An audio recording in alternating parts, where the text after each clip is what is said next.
तुभ्यं नमस्त्रिभुवनादिहराय नाथ। तुभ्यं नमः क्षितितलामलभूषणाय। तुभ्यं नमस्त्रिजगतः परमेश्वराय।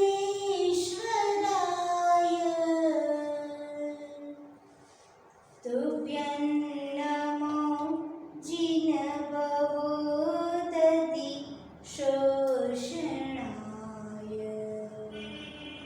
तुभ्यं नमो जिनभवोदधिशोषणाय। देवादिदेव श्री गजानन भगवान की जय। विश्वनीय श्री गजानन महावीर स्वामी भगवान की जय। मूल नायक श्री गजानन शांतिनाथ भगवान की जय। परम पूज्य आचार्य भगवान श्री विमल सागर जी महाराज की जय। परम पूज्य तपस्वी सम्राट श्री सन्मति सागर जी महाराज की जय।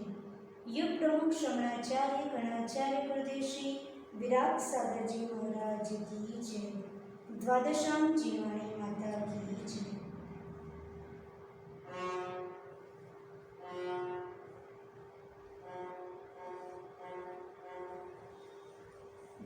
अपन मध्यलोक की जर्नी पर थे और मध्यलोक में भी अपन ने जम्बूद्वीप देखा।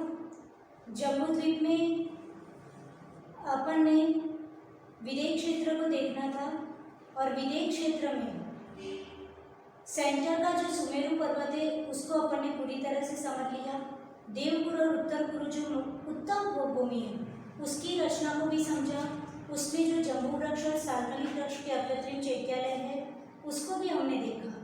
अब जो ये विदेह क्षेत्र का जो हम पोर्शन देखते हैं उसकी ये जो रचना है उसको हम आगे समझते हैं। ये इतनी सारी लाइनिंग्स दोनों साइड दिख रही है वो क्या है उसको भी हमको समझना है।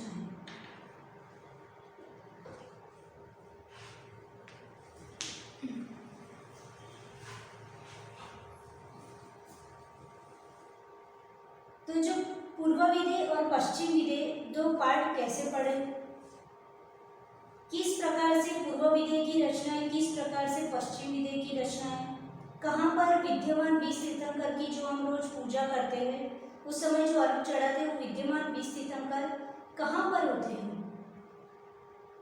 जो विदेह क्षेत्र के बारे में हमने सुन के रखा है कि एक विदेह में 32 उपविदेह होते हैं। तो ये 32 उपविदेह किस प्रकार से रचना हुई, विदेह क्षेत्र में के कर्मभूमि है कि भोगभूमि है, किस प्रकार की रचना है, वो सारी बातों को अपने को समझना है। तो यहाँ फर्स्ट लिखा है कि पूर्व विदेह के मध्य से सीता नदी और अपर विदेह के मध्य से सीतोदा नदी बह रही है। राइट, अपन डायग्राम में देखते हैं प्रीवियस।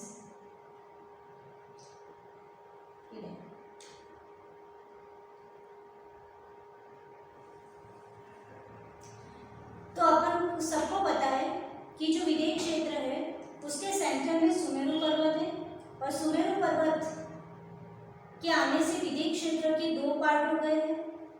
दो पार्ट होने से हर एक जगह जो तिंगित सरोवर से जो नदी निकल रही थी और केसरी सरोवर से जो नदी निकल रही थी सीतोदा और सीता नदी, वो क्रमशः अपन ने देखा था पूर्व की डायरेक्शन में और पश्चिम की डायरेक्शन में विदेह क्षेत्र में जाती है। राइट, और उसी के कारण नीचे आना है, अब ऊपर जाना है। तो वो दोनों डायरेक्शन में जाती थी। फाइन, यहाँ पे आपको डायग्राम में दिखा रहे हैं, आपको यहाँ दिख रहा होगा कि यहाँ जो निषाद पर्वत और ऊपर जो नील पर्वत था वहाँ से सीता नदी और ये सीतोदा नदी आ करके यहाँ पे राइट डायरेक्शन में सीता नदी और लेफ्ट डायरेक्शन में यानी पश्चिम दिशा में सीतोदा नदी बहती है। राइट, तो उसको अपन समझेंगे कि उसके कारण यहाँ विदेह क्षेत्र के 4 पार्ट हो गए। पहले तो ये लिख दिया कि मेरू पर्वत की पूर्व दिशा में पूर्व विदेह है, यानी मेरू पर्वत उसकी पूर्व दिशा में पूर्व विदेह और पश्चिम दिशा में पश्चिम विदेह। फिर अपन ने जो प्रीवियस पढ़ा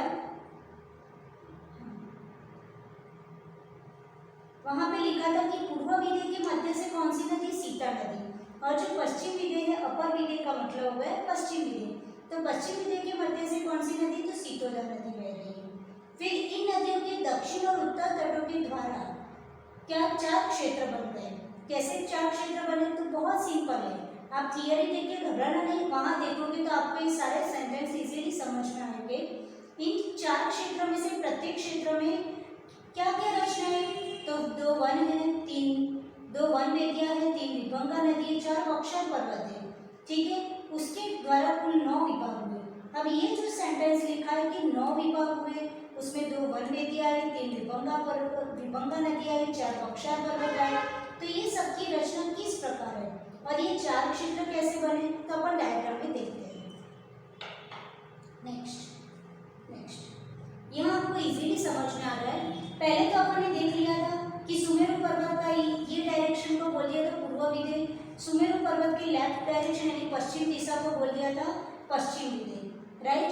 फिर ये सब क्या लिखा हुआ है, तो अपन ने अभी जस्ट सेंटेंस रीड किया कि उसके उत्तर और दक्षिण तटों के कारण उसके क्या नाम पड़ गए। जैसे सपोज सीता नदी है, यहाँ से सीता नदी आई केसरी सरोवर से और ये राइट डायरेक्शन में टर्न किया, और यहाँ पे जो सीता नदी है, तो सीता नदी के आने से ये जो पूरा पूर्व विदय था, यहाँ से लेकर के यहाँ तक जो पूरा पूर्व विदय था, ये सीता नदी के आने से उसके 2 पार्ट हो गए। ये सीता नदी का उत्तर वाला पार्ट और ये सीता नदी का दक्षिण तट। तो ये सीता नदी का ये उत्तर तट हो गया और ये क्या नीचे का दक्षिण तट हो गया। तो इसलिए यहाँ पे लिखा है कि ये पूरा तो पूर्व विदय है, दैट्स वाई पूर्व विदय और पूर्व विदय दोनों साइड लिख दिया, राइट। पर ये सीता नदी का उत्तरी भाग है, नॉर्थ डायरेक्शन, दैट्स वाई इसको उत्तर लिख दिया, और ये दक्षिण भाग है इसलिए इसको लिख दिया दक्षिण। तो इस प्रकार का जैसे इस साइड हमने समझा उसी को उसी साइड समझना है। ये पूरा पश्चिम विदय था, इसलिए यहाँ जो ऊपर लिख दिया पश्चिम विदय, नीचे भी लिख दिया पश्चिम विदय। यहाँ जो सीतोदा नदी है, तो ये सीतोदा नदी का उत्तर पार्ट हो गया, ये सीतोदा नदी का उत्तर तट हो गया, ये सीतोदा नदी का दक्षिण तट हो गया। दैट्स वाई ये जो यहाँ से यहाँ का पोर्शन है उसका नाम हो गया उत्तर पश्चिम विदय, और यहाँ से लेके यहाँ का जो पोर्शन है उसका नाम हो गया ये दक्षिण पश्चिम विदय, राइट। तो आपको 4 नाम समझ में आ गया। कैसे 4 पार्ट हो गए, पहले तो सबसे पहले 2 पार्ट हुए, सुमेरु पर्वत के आने से पूर्व विदय पश्चिम विदय, फाइन। उसके बाद सीता और सीतोदा नदी उसके बीच में बहती है, दोनों विदय में, पूर्व विदय में सीता नदी, पश्चिम विदय में सीतोदा नदी बहती है। उसके कारण सीता नदी और सीतोदा नदी के उत्तर और दक्षिण तट हो जाने के कारण ये ऊपर के पोर्शन को उत्तर कह दिया, नीचे के पोर्शन को दक्षिण कह दिया। और पूर्व विदय है इसलिए दोनों साइड पूर्व विदय लिखा, वो पश्चिम विदय इसलिए दोनों साइड पश्चिम विदय लिखा। जस्ट ऊपर के पोर्शन को उत्तर पश्चिम विदय और नीचे के पोर्शन को दक्षिण पश्चिम विदय, वाई। तो इससे आपका क्लियर हो गया कि विदय क्षेत्र है उसके 4 पार्ट हो गए। अभी अपन याद रखना सिर्फ जम्बूद्वीप का विदय क्षेत्र समझ रहे हैं, फाइन। आप जम्बूद्वीप के विदय क्षेत्र को अच्छे से समझ लीजिए, इवन पूरे जम्बूद्वीप को बहुत अच्छे से एकाग्रता से समझ लीजिए, तो आपको 2.5 द्वीप समझना बहुत ईजी हो जाएगा। एक जम्बूद्वीप समझ लिया तो फिर आगे 2.5 द्वीप की रचना बहुत इजीली आप समझ लोगे। नेक्स्ट, अब जो लिखा है कि चारों भागों में सीता और सीतोदा नदी के दोनों तट पर 4 बक्सर पर्वत, 3 विभंगा नदी, ये सब क्या है, तो अपन 1 बाय 1 ये जो इतनी सारी लाइनिंग्स दिख रही है आपको स्लाइड्स में, जो इस साइड इतनी सारी लाइनिंग्स, इस साइड इतनी सारी लाइनिंग है, तो इसको देख के आपको बिल्कुल डरना नहीं है कि क्या है, इसको समझना बहुत टफ है। ये बहुत ही ईजी है। इसको किस तरह से ये 32 उपविदय की रचना होती है, ये 32 उपविदय है और ये 32 उपविदय की रचना किस प्रकार से होती है उसको अपन समझेंगे।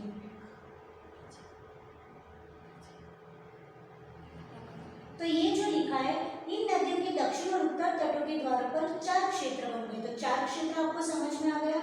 अब 4 क्षेत्रों में प्रत्येक क्षेत्र में जो 2 वनवेदियां, 3 विभंगा नदी और 4 बक्सर पर्वत है, वो कहाँ पर होते हैं उसको अपन देखते हैं। नेक्स्ट और फाइन। तो आपको ये सिंबल्स याद रखना है। यहाँ पे आपको ये जो पूरी नगरियों की जो रचना है, 32 उपविदय उसकी रचना है, उसको किस तरह से पूरा बना है, तो इसके लिए यहाँ पे डिफरेंट कलर से आपको वनवेदियाँ है। विभंगा नदी का कलर यहाँ पे ये जो ब्लू कलर दिख रहा है आपको, और बक्सर पर्वत इस प्रकार से डार्क ग्रीन कलर जैसा होगा, और ये विजय पर्वत है ऑरेंज कलर। अब अपन देखते हैं ये चार चीजें इसमें है, इन चारों की हेल्प से पूरी 32 उपविदे बन गए हैं। तो किस तरह से इनकी रचना है, तो ये सबसे पहले प्रत्येक क्षेत्र में 2 वनवेदियाँ हैं और 3 विभंगा नदी। आपको 2 वनवेदी दिख रही होगी, ये जो एकदम कॉर्नर में ग्रीन कलर, ये वन एक इधर है और एक वनवेदी इधर है, तो ये 2 वनवेदी हो गई। आपको याद रखना है कि जो 4 क्षेत्र थे, उत्तर दक्षिण पूर्व विदे, उत्तर दक्षिण पश्चिम विदे, उसमें से हम एक क्षेत्र की रचना समझ रहे हैं, सिर्फ 4 में से एक, और एक की जैसी रचना है वैसे ही 4 क्षेत्र होंगे। तो अपन अभी सब मिक्स ना करते हुए वन बाय वन एक क्षेत्र को समझ रहे हैं, और फिर एक क्षेत्र समझ लोगे तो सेम 4 क्षेत्र की, और एक क्षेत्र को आपको याद रखना है, और एक क्षेत्र में अपन बनाएंगे कि किस तरह से वो लाइनिंग बनी, किस तरह से वो विधेय बने। तो सबसे पहले यहाँ पे 2 वनवेदियाँ, तो आपने देख लिया, आप सिर्फ एक क्षेत्र समझ लो, याद रखना, उसकी दोनों वनवेदियाँ दोनों साइड आ गई, और 3 विभंगा नदी है। तो आप देख रहे हैं ये फर्स्ट विभंगा नदी, ये सेकेंड और ये थर्ड। आपका अभी धीरे धीरे ये समर्थजनक बहुत ब्यूटीफुल रिप्रेजेंटेशन है, आपको पूरा समझ में आ जाएगा कि वो इतनी सारी लाइनिंग्स क्या है, बहुत इजीली। पहले 3 विभंगा नदी बनाई प्रीवियस, तो ये 3 विभंगा नदी और 2 वनवेदी के कारण कितने पार्ट हो गए, 1 2 3 और 4, आपको काउंट करना है, राइट। ये 4 पार्ट 3 विभंगा नदी आने से हो गए। अब नेक्स्ट फाइन, अब प्रत्येक क्षेत्र में 2 वनवेदियाँ अपन ऑलरेडी देख चुके हैं, 3 विभंगा नदी भी देख चुके हैं, और क्या है 4 बक्सर पर्वत। तो 4 बक्सर पर्वत अपन देखते हैं। सबसे पहले वनवेदियाँ ये रही और ये रही, जो अपन ने प्रीवियस देख ली। 3 विभंगा नदी 1 2 और 3 अपन ने देख चुके हैं। अब जो 4 बक्सर पर्वत है तो वो कहाँ पर है, तो जो फर्स्ट विभंगा नदी थी उसके एग्जैक्ट वो जो पूरा पोर्शन एक पार्ट था उसके सेंटर में एक बक्सर पर्वत, तो आप ये बक्सर पर्वत देख रहे हो। फिर ये जो विभंगा नदी और ये विभंगा नदी का एग्जैक्ट सेंटर में दूसरा बक्सर पर्वत, फिर ये वाली और ये विभंगा नदी के बीच में तीसरा बक्सर पर्वत, ये विभंगा नदी और ये वनवेदी के बीच में चौथा बक्सर पर्वत। यहाँ बहुत इजी करके आपको नगरों की रचना कैसे बनानी है वो इजीली समझ में आएगा। तो सबसे पहले हमने 2 वनवेदियाँ ड्रॉ की, उसके बाद 3 विभंगा नदी करी, फिर 3 विभंगा नदी एग्जैक्ट नाप से 3 विभंगा नदी थी, और उसके बाद हर एक जो एरिया था विभंगा नदी आने से जो 4 पोर्शन हो गए थे उसके हर एक सेंटर में हमने एक एक बक्सर पर्वत यहाँ पे ड्रॉ कर दिया। तो 4 बक्सर पर्वत। अब आप काउंट कीजिए कि कितने हैं, ये फर्स्ट, ये सेकेंड, ये थर्ड पार्ट, ये फोर्थ, ये फिफ्थ, ये 6 7 एंड 8, राइट। आप क्या देख रहे हो, विधेय क्षेत्र का सिर्फ एक साइड का पोर्शन, और एक साइड के पोर्शन में कितने पार्ट हो गए, 8 पार्ट हो गए। कितनी चीजें आने से, 2 विभंगा नदी, 3 विभंगा नदी, 2 वनवेदी और 4 बक्सर पर्वत, इतना ड्रॉ करने से 8 पार्ट हो गए। फाइन। अब उसमें भी इतनी सारी लाइनिंग जो दिखती है और क्या है, तो अपन आगे समझते हैं। नेक्स्ट फाइन, अब हर एक क्षेत्र में एक विजयार्थ पर्वत है, ठीक है। ये आपको जो ऑरेंज कलर का सिंबल हमने पहले ही बता दिया था, ये विजयार्थ पर्वत हमने रखा है ऑरेंज कलर। तो आपने जो पूरे 8 पोर्शन थे, first second third fourth fifth 6 7 and 8, उसके हर एक क्षेत्र में से एक विजयार्थ पर्वत है सेंटर में। तो एक विजयार्थ पर्वत है, 2 3 4 5 6 7 और 8, जो 8 क्षेत्र बने थे उसके हर एक के बीच में एक विजयार्थ पर्वत। तो ये 8 विजयार्थ पर्वत पूरा आपका विजयार्थ पर्वत की लाइन, इतना आपको याद रह गया। 2 वनवेदी, 3 विभंगा नदी ड्रॉ की, फिर हर एक जो 3 विभंगा नदी ड्रॉ करने से 4 क्षेत्र बन गए, उसके हर एक के सेंटर में एक एक बक्सर पर्वत ड्रॉ किया, जिससे टोटल हमारा 8 क्षेत्र बन गए, और 8 क्षेत्रों के बीच में से विजयार्थ पर्वत पास हो रहा है। तो अब आप देखिए कि विजयार्थ पर्वत आने के कारण जो पूरा एक क्षेत्र था वो 2 भागों में डिवाइड हो गया। गेटिंग समझ में आ रहा है, ये जो आपका पूरा क्षेत्र था उसमें जो विजयार्थ पर्वत आ गया उसके कारण ये पूरा क्षेत्र था वो 2 भागों में डिवाइड हो गया, ये क्षेत्र भी 2 भागों में हो गया। फाइन, ये क्षेत्र भी दो भागों में इस तरह से, जो 8 क्षेत्र थे उसके बीच में विजयार पर्वत आने से हर एक क्षेत्र दो भागों में डिवाइड हो गया। नेक्स्ट, फाइन, अब ये क्या ड्रॉ किया है, ये आपको दो दिख रहा है, वो दोनों नदी है। जैसे आपने भरत क्षेत्र की रचना देखी थी, आप भरत क्षेत्र को याद कीजिए। भरत क्षेत्र में हमने देखा था कि क्या था, गंगा और सिंधु नदी जो पद्मा सरोवर से निकलती थी और गंगा और सिंधु नदी विजयार पर्वत की गुफा में से पास होकर के, राइट, भरत क्षेत्र के दो विभाग करके फिर बाद में लवण समुद्र में मिल जाती थी। जैसे भरत क्षेत्र में विजयार पर्वत और गंगा सिंधु नदी का रोल था, वैसे ही विदेह क्षेत्र की वो अकेला एक क्षेत्र था और यहाँ पे आप टोटल 8 क्षेत्र बना दिए। और जैसी रचना एक क्षेत्र में थी, विजयार पर्वत और गंगा सिंधु नदी, वैसे ही यहाँ ईच एंड एवरी जो 8 क्षेत्र है और अपन एक ही साइड का समझ रहे हैं, राइट, तो उनमें हर एक में ऐसी रचना है। ये विजयार पर्वत जैसे भरत क्षेत्र में था, वैसा विजयार पर्वत यहाँ पे भी आ गया। और गंगा और सिंधु नदी है, ये विजयार पर्वत की गुफा, राइट, यहाँ पे गुफा तो ड्रॉ नहीं कर सकते, लेकिन यहाँ ये विजयार पर्वत जो पूरा पर्वत की तरह होता है, हमने पहले भी समझा था। सपोज ये विजयार पर्वत दीवार की तरह होता है, लेकिन ये 2 डायमेंशन, तो यहाँ उसकी गुफा है, राइट, तो यहाँ से पास होगी गंगा और सिंधु नदी। फाइन, तो ये गंगा और सिंधु है, ये कुंड बने हुए आप देख रहे हो, और वहाँ से पास होते हुए ये गुफा में से निकलकर यहाँ पे आती है। और यहाँ पे कौन सी नदी मिलेगी, सीता नदी, क्योंकि आप क्या समझ रहे हो, सुमेरु पर्वत, उसकी राइट डायरेक्शन पूर्व विदेह में से भी ऊपर का पोर्शन उत्तर पूर्व विदेह समझ रहे हो, तो यहाँ ऑब्वियसली आपकी सीता नदी आएगी। फाइन, तो ये दोनों नदियाँ यहाँ सीता नदी में मिल जाएंगी। ये आपका क्या हो गया, एक क्षेत्र की विजयार पर्वत आने से और गंगा और सिंधु नदी आने से कितने पार्ट हो गए, first, second, third, fourth, fifth और सिक्स्थ, राइट। जैसे भरत क्षेत्र में विजयार पर्वत और गंगा सिंधु नदी आने से 6 पार्ट हो गए थे, राइट, 5 नॉलेज खंड और 1 कार्य खंड। वैसे यहाँ पे भी क्या हो गया, विजयार पर्वत आ जाने से और गंगा सिंधु नदी आने से 6 पार्ट हो गए। तो अब आपको लाइनिंग देख के डर नहीं लगेगा, समझ में आ गया। जैसे एक क्षेत्र में कितने पार्ट हो गए, 6 पार्ट। नेक्स्ट, अब आगे के क्षेत्रों को देखते हैं। फाइन, ये आपका पहला क्षेत्र, यहाँ नंबर लिखा है पहला क्षेत्र, उसको थोड़ा हाईलाइट करने के लिए यहाँ पे ब्लू कलर की बॉर्डर करवा दिए, जिससे आपको ये 8 क्षेत्र डिफरेंट आप उसको देख पाओ। और जब भी विदेह क्षेत्र की रचना देखो तो बिल्कुल समझ में आ जाए कि किस तरह से रचना होती। यहाँ बिल्कुल आराम से समझाया है, ये फर्स्ट, ये सेकेंड, ये थर्ड पार्ट, ये fourth, fifth and sixth part. तो इस तरह से जैसे हर एक कर्मभूमि में व्यवस्था होती है कि 6 खंड होते हैं, तो यहाँ एक क्षेत्र उसके क्या हो गए, गंगा सिंधु और विजयार पर्वत आने से 6 पार्ट हो गए।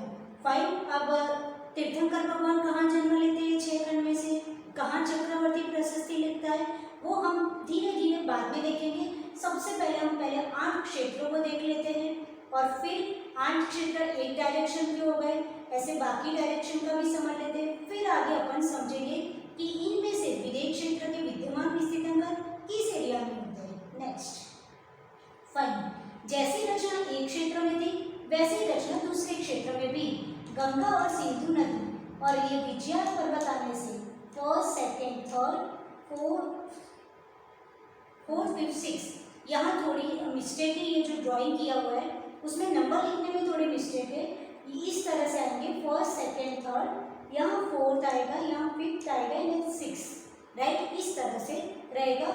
यहाँ पे फोर्थ यहाँ लिखना था और सिक्स इधर लिखना था, थोड़ी मिस्टेक है पर आप समझ लीजिएगा। 1, 2, 3, 4, 5 एंड 6। नेक्स्ट, फाइन, ये जो थर्ड नंबर का क्षेत्र है उसमें भी ये विजयार पर्वत है और ये गंगा और सिंधु नदी, 2 नदी आने के कारण उसके 6 पार्ट हो गए, 1, 2, 3, 4, 5, 6। तो अभी तक आपने कितने क्षेत्रों की विजिट की, जो 32 उपविदेह जो हमने अभी तक सुन के रखे हैं उसमें से 3 क्षेत्रों की विजिट की। फाइन, नेक्स्ट, फोर्थ, सेम बात, ये विजयार पर्वत और गंगा और सिंधु नदी आने के कारण फिर से उसके एक क्षेत्र के 6 पार्ट हो गए। नेक्स्ट, फाइन, अब ये जो 5th नंबर का जो क्षेत्र है उसमें पूरा क्षेत्र था। फाइन, उसके बीच में से गंगा सिंधु नदी और ये विजयार पर्वत आने से पूरे 1 2 3 4 5 6 इस तरह से ये चौथा क्षेत्र बन गया। नेक्स्ट पांचवा क्षेत्र बन गया। 6 नंबर का क्षेत्र,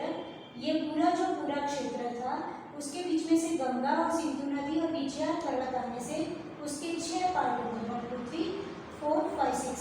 ये जो नंबरिंग की वो प्रॉपर है 4 5 6। नेक्स्ट ये 7 नंबर का क्षेत्र, सेम कंडीशन ये क्षेत्र में है कि ये पूरा क्षेत्र में से विजया पर्वत आने से 2 पोर्शन और फिर गंगा सिंधु आने से 1 2 3 और 4 5 6 6 पोर्शन हुए। और लास्ट जो 8वें नंबर का क्षेत्र था पूरा, उसमें विजया पर्वत और गंगा सिंधु नदी आने से 1 2 3 4 5 6 6 उसके खंड बन गए। तो हर एक क्षेत्र में विजया पर्वत और गंगा सिंधु नदी आने से 6 खंड बन गए।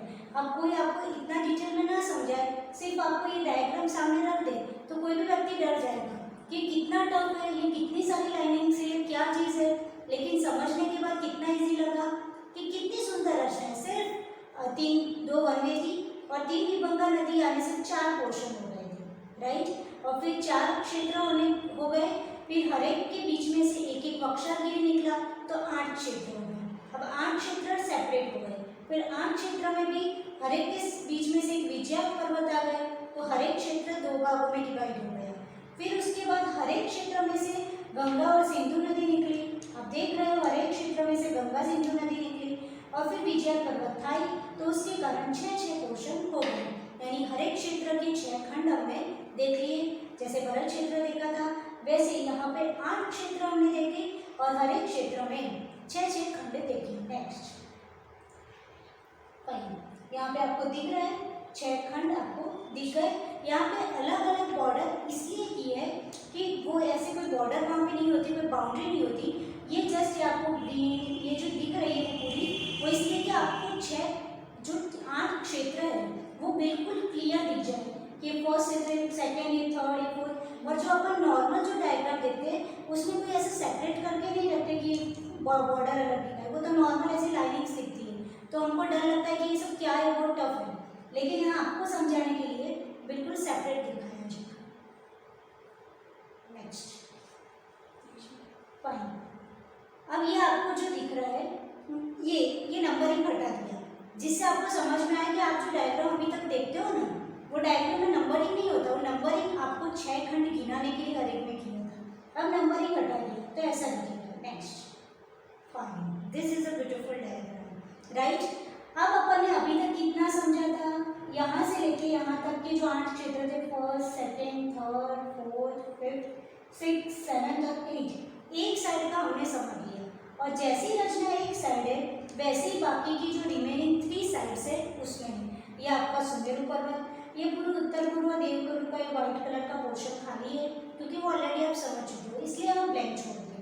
और ये जो यहाँ से तिंगित सरोवर और ऊपर जो केसरी सरोवर से सीता और ये जो सीतोदा नदी आ रही थी वो ये विदेश क्षेत्र के 2 पार्ट किए थे, उत्तर तट और ये दक्षिण तट, राइट। वो आपको दिख रहा है, फाइन। और ये जो रचना अपन ने सेपरेट समझ ली। अब सेम रचना आपको इधर और इधर चारों साइड में लेगी। तो अब आप समझिए कि यहाँ पे 8 क्षेत्र, तो 8 इधर 8 इधर और 8 इधर 8 4 जा 32। तो अभी तक अपन ने बचपन से सुना है कि एक विदेश क्षेत्र उसकी 32 उपविदे होती हैं यानी 32 नगरियाँ होती हैं। तो आज आप समझ गए कि 32 नगरियाँ किस प्रकार से बनती हैं, ठीक है। तो जो हमने सुन के रखा था आज हमारा सौभाग्य था कि उन आचार्य महाराजों की कृपा से हमने समझा और आप लोगों को यहाँ बिल्कुल आराम से समझ में आ गया कि किस तरह से 8 8 4 जा 32 किस तरह से 32 उपविदे हो गए। अब अपने को आगे ये सब समझना है कि ये जो 32 उपविदे है उसमें तीर्थंकर भगवान कहाँ होते हैं, ये सब अपन आगे धीरे धीरे समझते हैं। अब इसमें से तीर्थंकर भगवान कहाँ पर होते हैं, चक्रवर्ती कहाँ पे प्रशस्ति लिखता है, ये सब देखते हैं नेक्स्ट। सबसे पहले अपन तीर्थंकर भगवान को देखने का प्रयत्न करेंगे कि तीर्थंकर भगवान कहाँ पे होते हैं। तो आपको जब मैंने भरत क्षेत्र एक्सप्लेन किया था तो भरत क्षेत्र में जो 5 मलेच्छ खंड देखे थे और एक आर्यखंड देखा था। यहाँ पे भी अपन ने देखे कि टोटल जो 6 खंड है उसमें जो 5th नंबर का खंड था वो हर एक क्षेत्र का आर्यखंड हो गया और बाकी के 1st, 2nd, 3rd, 4th and 6th ये जो 5 है वो मलय खंड और 5th नंबर का खंड वो आर्यखंड है। फाइन। अब जो 5th नंबर का आर्यखंड है हर एक आर्यखंड में अपनी अपनी राजधानी होती है, कैपिटल, राइट। भरत क्षेत्र में जो आर्यखंड था उसकी राजधानी कौन सी है? तो आप दिल्ली मत बोलना, क्योंकि दिल्ली है वो भारत की राजधानी है, राइट। भरत क्षेत्र के आर्यखंड का आर्यखंड, राइट, उसमें भारत देश, राइट। तो जो अयोध्या नगरी है वो भरत क्षेत्र की आर्यखंड की राजधानी मानी जाती है। वैसे ये जो 32 उपविदय है वो 32 उपविदय में जहाँ जहाँ आर्यखंड है उसकी राजधानियों के नाम भी अपने शास्त्रों में अवेलेबल है। फाइन। तो यहाँ पे आपको पूरे नाम दिख रहा है। सबसे पहले काउंटिंग आपको कहाँ से करनी है? पूर्व विदय से। पूर्व विदय में से भी कहाँ से करनी है? तो पूर्व में जो उत्तर में टॉप पर है वहाँ से। तो यहाँ पे हमने ऐसे लाइन से लिखा है, बाकी किस तरह से रचना होती है आप समझ गए। यहाँ से रचना होती है इस तरह से, फाइन, इस तरह से होती है, लेकिन समझाने के लिए ऐसे इस तरह से आपको दिखाया है, वर्टिकल दिखाया है, पर वो रचना पूरी कैसी होती है? हॉरिजॉन्टल होती है। तो सबसे पहले जो राजधानी है उसका नाम कच्छा, सुकच्छा, महाकच्छा, कच्छकावती, आवर्ता, लांगलावर्ता, पुष्पलावती, इस तरह से ये टोटल ये फर्स्ट टू 8 जो 8 क्षेत्र उसके जो 8 आर्यखंड है उसकी 8 राजधानी के नाम हो गए। फिर 9 to 16 बाकी के 8 क्षेत्र उसके 8 आर्यखंड और उसकी 8 राजधानी के नाम वत्सा, सुवत्सा, महावत्सा, वत्सकावती, रम्या, सुरम्यक, रमणीय और मौकलावती। ठीक, फाइन। तो ये 8 8 to 16। अब हमको मूव करना है ये 16 के बाद, या नंबरिंग की हुई है 17 नंबर, तो 17 से 24 बाकी के 8 क्षेत्र दक्षिण पश्चिम विदय के। तो पद्मा, सुपद्मा, महापद्मा, पद्मकावती, शंखा, नलिनी, कुमुद, सरित, राइट। ये जो दक्षिण पश्चिम विदय है वहाँ के जो 8 क्षेत्र उसके 8 आर्यखंड की 8 राजधानियों के नाम। ठीक, अपने को इतनी सारी 32 राजधानियों के नाम याद रहे अथवा ना रहे, लेकिन हमको यहाँ पढ़ने से श्रद्धा मजबूत होती है कि हमारे आचार्य महाराजों ने क्या क्या नहीं लिखा है। फाइन। फिर यहाँ 25 से 32 तक बाकी जो 8 क्षेत्र बचे उनके उपविदय है, उनकी जो आर्यखंड है उसकी राजधानियों के नाम है वप्रा, सुवप्रा, महावप्रा, वप्रकावती, गंधा, सुगंधा, गंधिका और गंधमालिनी। इस तरह से 32 उपविदय आपने देखे, 32 उपविदय देखे, 32 आर्यखंड और 32 जो आर्यखंड है उसकी राजधानियों के नाम आपने यहाँ पे देख लिए। फाइन। अब अपने को ये देखना है कि ये जो टोटल 32 विदय है उसमें से अभी अब तक हमने जो विद्यमान 20 तीर्थंकर की पूजा करते हैं, विद्यमान श्री 20 तीर्थंकर, राइट, सिद्ध प्रभु के गुण गाओ, तो ये विद्यमान 20 तीर्थंकर ये 32 जो उपविदय उसमें ही होते हैं क्या? ये 32 में से 20 कौन से हैं जिसमें उपविदय में ये 32 उपविदय में से 20 उपविदय ऐसे कौन से हैं जहाँ पे तीर्थंकर भगवान हमेशा वहाँ पे विदेह क्षेत्र है, वहाँ पे हमेशा चतुर्थ काल होता है, राइट, और चतुर्थ काल हमेशा 20 तीर्थंकर वहाँ बने ही रहते हैं। तो ऐसी कौन सी जगह है जहाँ पे 20 तीर्थंकर हमेशा होते हैं? तो आप याद रखना, आप सिर्फ जम्बू द्वीप का विदेह क्षेत्र देख रहे हैं, अभी जाहिर द्वीप का विदेह क्षेत्र देखना बाकी है। तो जम्बू द्वीप के विदेह क्षेत्र की 32 उपविदय देखना, राइट। अब ये 32 उपविदय में से कौन कौन सी जगह पे तीर्थंकर होते हैं नेक्स्ट लाइन में देखते हैं।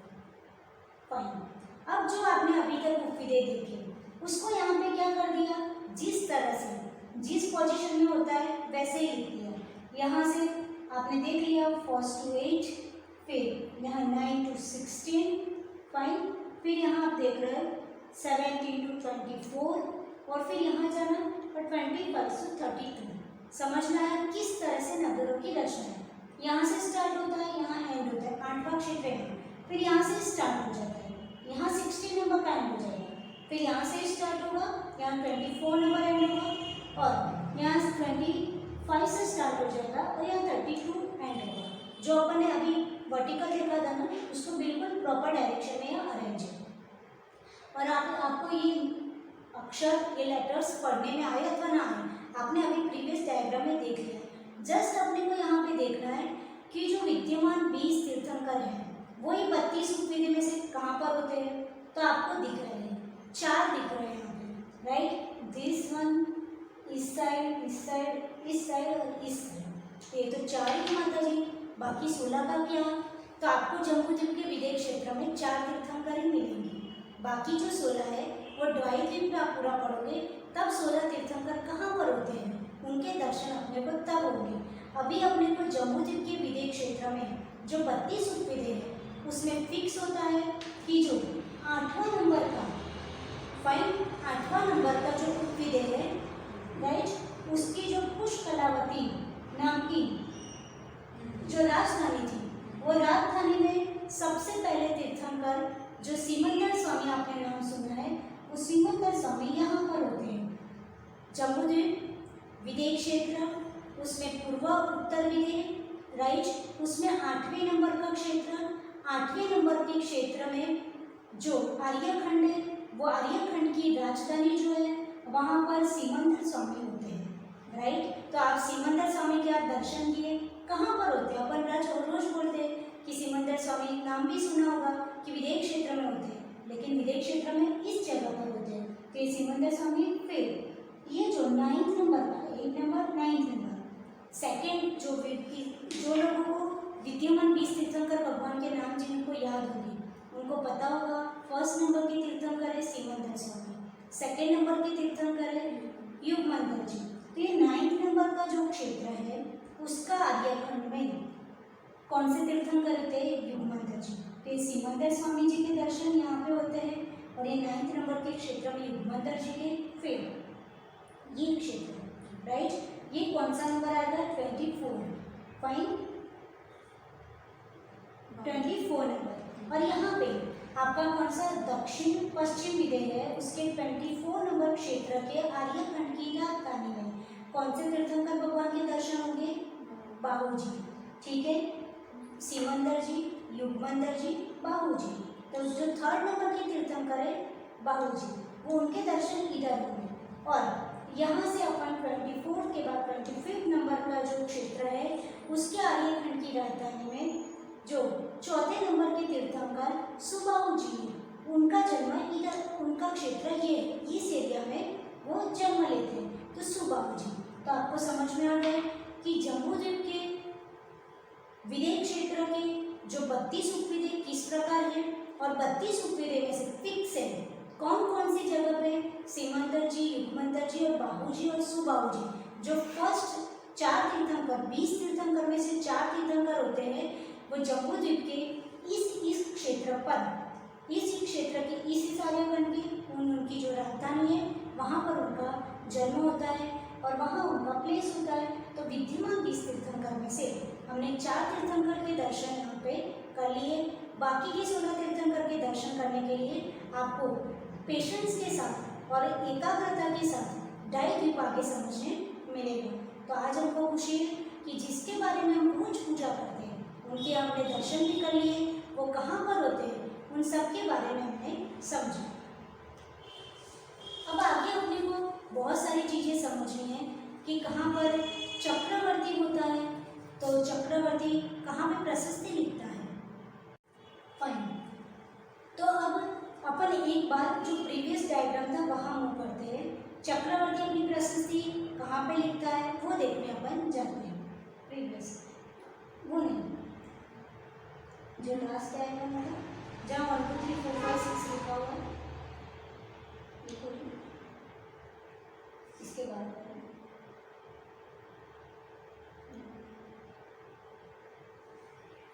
अब और पीछे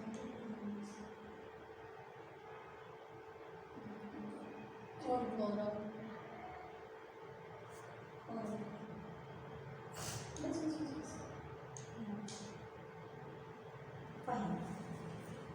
ठीक है।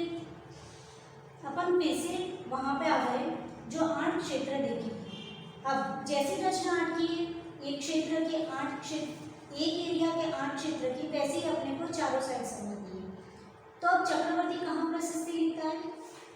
तो ये 1 2 3 4 5 6 उसमें से हमने बता दिया ये जो 5th नंबर का खंड है ये आर्यखंड है, और बाकी 1st 2nd 3rd 4th and 6th ये सभी मलेज खंड है। हमने एक क्षेत्र का दिखाया, वैसे ही आप ये 8 क्षेत्र और टोटल जो 32 क्षेत्र है उसमें समझ लीजिएगा कि 1st 2nd 3rd 4th and 6th मलेज खंड जैसे बरत क्षेत्र में था वैसे ही, और 5th नंबर वो आर्यखंड है। तो जो तीर्थंकर भगवान जन्म लेते हैं वो ये आर्यखंड की राजधानी में जन्म लेते हैं। तो ऑब्वियसली ये जैसी रचना बरक क्षेत्र में थी वैसे ही विदेह क्षेत्र में है।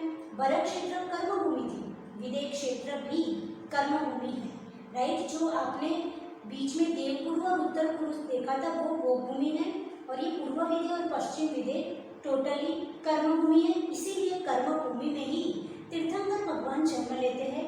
तो ये आर्यखंड में तीर्थंकर भगवान जन्म लेते हैं, तो ऑब्वियसली चक्रवर्ती का जन्म भी कहाँ पर होगा? यह आर्यखंड में ही होगा। और चक्रवर्ती कहाँ प्रशस्ति लिखने जाता है? तो आपको याद था कि भरत क्षेत्र में जहाँ पे 2nd नंबर का जो पर्वत था वहाँ पे प्रशस्ति लिखने जाता है। तो यहाँ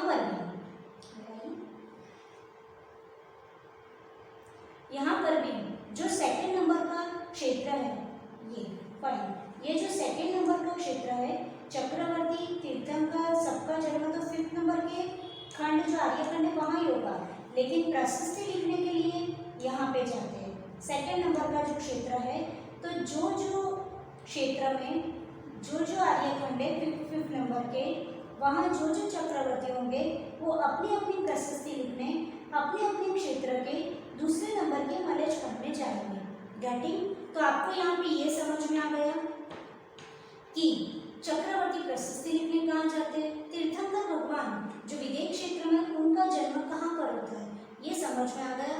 अब अपने को विदेह क्षेत्र में क्या माता जी अकृत्रिम चैत्यालय भी होते हैं, कहाँ पर होते हैं? तो उनकी वंदना भी अपने को आज ही करनी है। आज बहुत सारे अकृत्रिम चैत्यालय होते हैं, कहाँ पर होते हैं उसको देख लेते हैं और फिर मन से विजुलाइज करके उन क्षेत्रों की वंदना करते हैं। यहाँ पे अपन ने क्या देखा था? बक्सर विजया पर्वत देखा था, राइट। तो ये विजया पर्वत कितने होते हैं? तो एक क्षेत्र में यहाँ तो आपको एक सिंगल लाइन दिख रही है, राइट, पर हमको पता है कि एक क्षेत्र ये हर एक क्षेत्र सेपरेट है, फाइन। तो हर एक क्षेत्र में एक विजया पर्वत है, तो फिर 8 क्षेत्रों में 8 विजया पर्वत है। तो आप याद रखिए हर एक विजया पर्वत पर एक अकृत्रिम चैत्यालय होता है। तो एक क्षेत्र में 8, एक पूर्व उत्तर विदेह था उसमें कितने हो गए? 8 क्षेत्र। तो 8 क्षेत्र के 8 विजया पर्वत, ऐसे टोटल अपने पास कितने क्षेत्र? 32 क्षेत्र। तो 32 क्षेत्र की कितने विजया पर्वत हो गए? 32 विजया पर्वत। और हर एक क्षेत्र में एक अकृत्रिम चैत्यालय, तो कितने अकृत्रिम चैत्यालय? 32 अकृत्रिम चैत्यालय के अपने को दर्शन हुए। अपन देखते एक बार जो चारों वाला डायग्राम था, चारों क्षेत्र एक साथ वहां पे आ जाएंगे तो उसमें आपको दिख जाएंगे 4। ये तो एक पोर्शन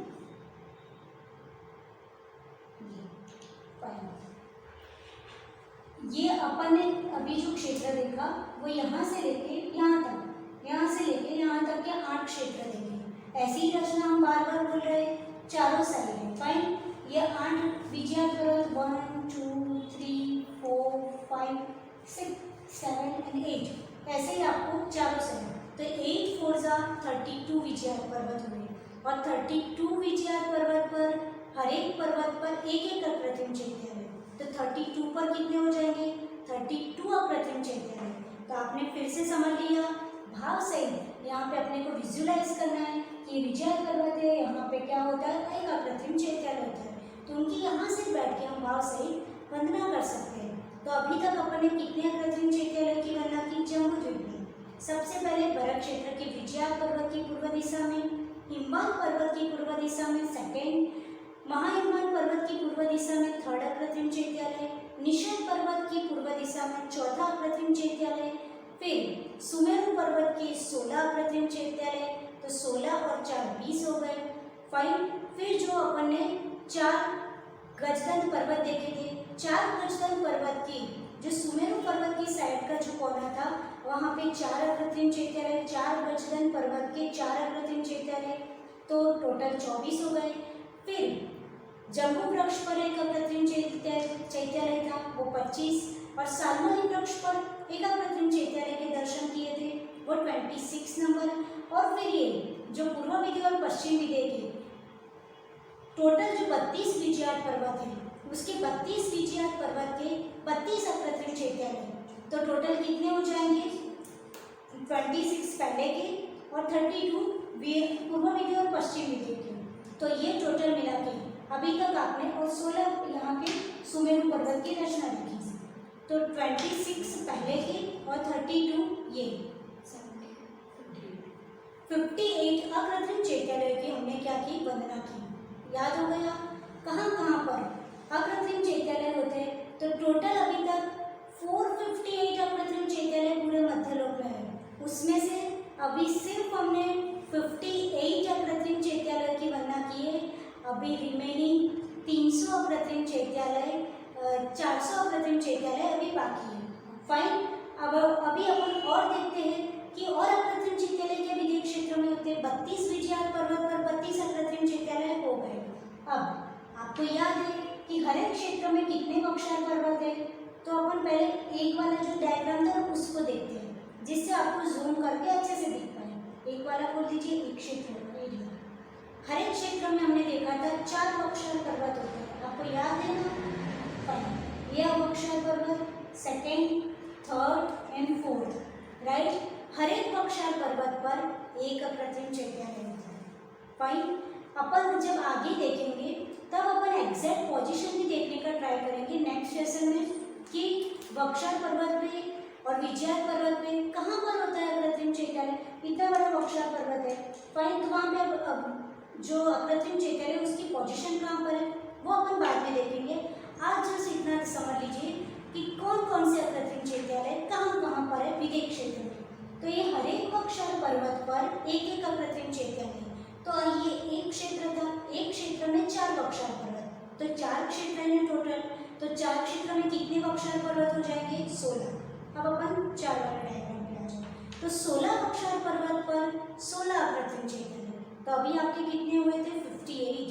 58 में 16 प्लस कर लीजिए, उतने अकृत्रिम चैत्यालय आपने देख लीजिए। आप यहाँ पे देख रहे हो, ये आपका फर्स्ट बक्षार पर्वत, ये सेकेंड बक्षार पर्वत, ये थर्ड बक्षार पर्वत, ये 4 जो हमने उसमें जूम करके आपको दिखाई दिया।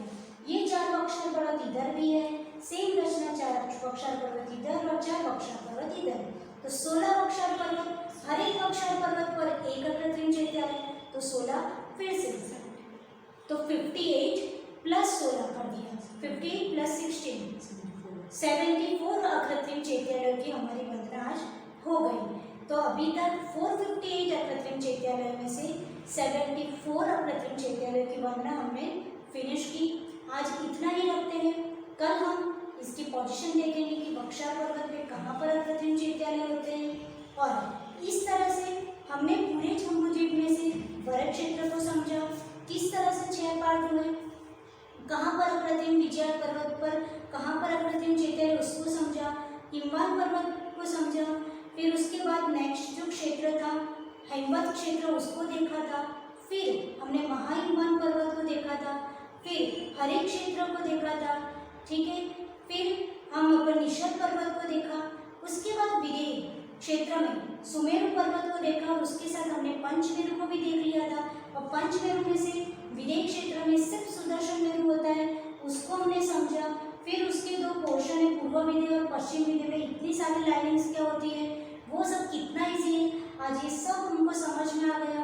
आप एक बार जरूर अपने हाथ से ड्रॉ कीजिएगा, जिससे आपको ये हार्ड नहीं लगेगा। सबसे पहले 2 वन वेदियाँ बनानी है आजू बाजू में, फिर 3 विभंगा नदी बनानी है, उसके बाद जो 4 खंड हो गए उसमें हर एक में सेंटर में एक बक्षार पर्वत करोगे तो 8 खंड हो जाएंगे। और फिर हर एक एरिया में आपको ये गंगा और सिंधु नदी पास करनी है, तो हर एक एरिया के 6 पोर्शन हो जाएंगे, ठीक, यानी 6 खंड हो जाएंगे। तो इस तरह से 32 उपखंड बन गए। 32 उपखंड अपन ने 32 उपविधेय देख लिए। उसके बाद हमने ये भी देखा कि जो 32 विजयाट पर्वत हर एक क्षेत्र में से पास हो रहा है उसके ऊपर 32 अप्रतिम चैत्यालय भी देख लिए। फिर जो 4 बक्सार पर्वत एक क्षेत्र में, तो टोटल 16 बक्सार पर्वत के 16 अप्रतिम चैत्यालय, टोटल अभी तक 74 अप्रतिम चैत्यालयों की हम वंदना कर चुके हैं। अब अपन आगे और देखेंगे कि अभी तक तो हमने ये सुना है कि एक साथ 170 तीर्थंकर 170 तीर्थंकर एक साथ हो सकते हैं। तो 170 तीर्थंकर कहाँ पे होते होंगे? बचपन से तो 24 भगवान के नाम सुना है, आदिनाथ भगवान से लेके महावीर भगवान के। फिर एक नया फंडा कौन सा आ गया? ये 170 तीर्थंकर, ये भी सुना है कि विदेश क्षेत्र के विद्यमान 20 तीर्थंकर, ये समझ में आया। 24 तीर्थंकर अपने भरत क्षेत्र के समझ में आए। 170 तीर्थंकर कहाँ पर होते हैं? तो गैस कीजिए कहाँ पर होते हैं? तो देखिए अभी आपने 4 तीर्थंकरों की पोजीशन देखी कि अभी जो विद्यमान 20 तीर्थंकर अभी विदेश क्षेत्र में है, उसमें से सीमंदर स्वामी, युगमंदर स्वामी, बाबूजी और सुबाबूजी, ये 4 तीर्थंकरों की हमने देख लिया कि वो किस किस क्षेत्र में अभी जो 32 उपविदेय थे जम्बूद्वीप के, वो 32 में से 4 क्षेत्र में अभी जो 4 तीर्थंकर विद्यमान है वो किस किस क्षेत्र में है? 8 नंबर, 9 नंबर, 24, 25 नंबर के जो क्षेत्र है उसके आर्यखंड की उसकी राजधानियों में है। लेकिन ये 170 कैसे होते हैं? तो कल आपके लिए होमवर्क है, आपको ढूंढ के लाना है। यदि आप अपने माइंड का यूज़ करोगे, थोड़ा गंभीरता से, थोड़े अच्छे फ्रेश माइंड से चिंतन करोगे, तो आपको बहुत सारे आंसर मिलेंगे कि जम्बूद्वीप में कितने तीर्थंकर हो सकते हैं। अभी 4 की तो पोजीशन अभी जो है विदेश क्षेत्र में, उनकी 4 का एरिया तो हमने देख लिया। तो ये 170 कैसे होते होंगे? वो कल आपका होमवर्क है, आपको ढूंढ के लाना है। फिर हम बताएंगे कि आपने सही ढूंढा कि गलत ढूंढा, राइट। तो ये आपका होमवर्क है। 170 तीर्थंकर, 170 तीर्थंकर कहाँ कहाँ पर होते हैं वो आपको सर्च करना है। आप लोगों को ये विदेश क्षेत्र की जो टफ दिखने वाली रचना कितनी ईजी है, वो आज बहुत ईजीली हमने तोड़ के एकदम बिल्कुल एकदम विभंगा नदी और एकदम बेसिक से समझाया है, जिससे आप लोगों को पूरा विदेश क्षेत्र समझ में आ गया होगा। आप लोग जरूर घर पे थोड़ा टाइम निकाल के विदेश क्षेत्र की रचना अपने हाथ से कीजिएगा। तो आज इतना ही रखते हैं। कल अपन और आगे 170 तीर्थंकर कहाँ कहाँ पर होते हैं वो सब देखने का ट्राई करेंगे। जीवन स्तुति बोधि समाधि परिणाम शुद्धि स्वात्मोपलब्धि शिव सौख्य सिद्धि चिंतामणि चिंतित वस्तु दाने त्वं वन्दमानस्य ममास्तु देवी, त्वं वन्दमानस्य ममास्तु देवी। जय बोले द्वादशांग जीवनी माता की जय। जय बोले परम पूज्य गणाचार्य गुरुदेव श्री राज सागर जी महाराज की जय।